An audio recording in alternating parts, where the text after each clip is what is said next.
Now at 4th Street, 2nd, 1st, 3rd church of whatever in the Nazarene, when you look at that preacher and you say, well, what exactly is your calling? Well, I'm going to be the evangelist down in Augusta at such and such church next week, but I operate as a pastor here and also a teacher, or whatever they may say. They may just say, well, I'm just a preacher saved by grace, giving my life to the Lord. That don't sound like the precision of Paul, does it? It doesn't sound like the precision of Peter either, by the way. He knew what he was. And they decided this, he and his guys were the apostles to the Jews. The Jews received them. They didn't receive Paul. Why do you think that is? You don't think Paul knew as much about the gospel as Peter? It's because it doesn't matter what you think and what you can do. What matters is what God created you to, and he gave you supernatural power for. Amen. And really, I'm telling you this, and I've been kind of stern about it today because it bothers the Lord that his people are so easily led astray. Because we've had 2,000 years to get this into us and understand the truth.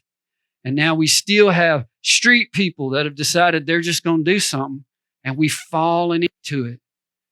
He doesn't want his people destroyed, and he doesn't want the faith that he created for us to become null and void because we don't know what it is. That's why people don't go to church a lot of times, by the way, guys. They go to these churches and there's nothing going on. They don't get any new information. They don't get any kind of prophetic words.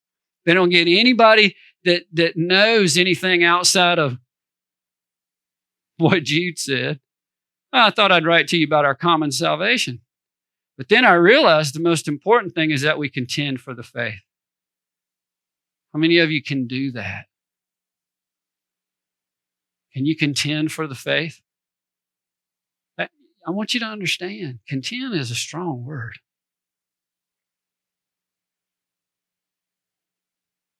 You ever had to contend with somebody?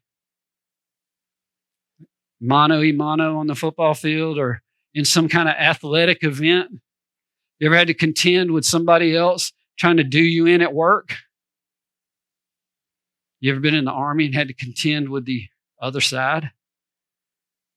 Contention can be tough, can't it? It can be tough. Is anybody in here that tough?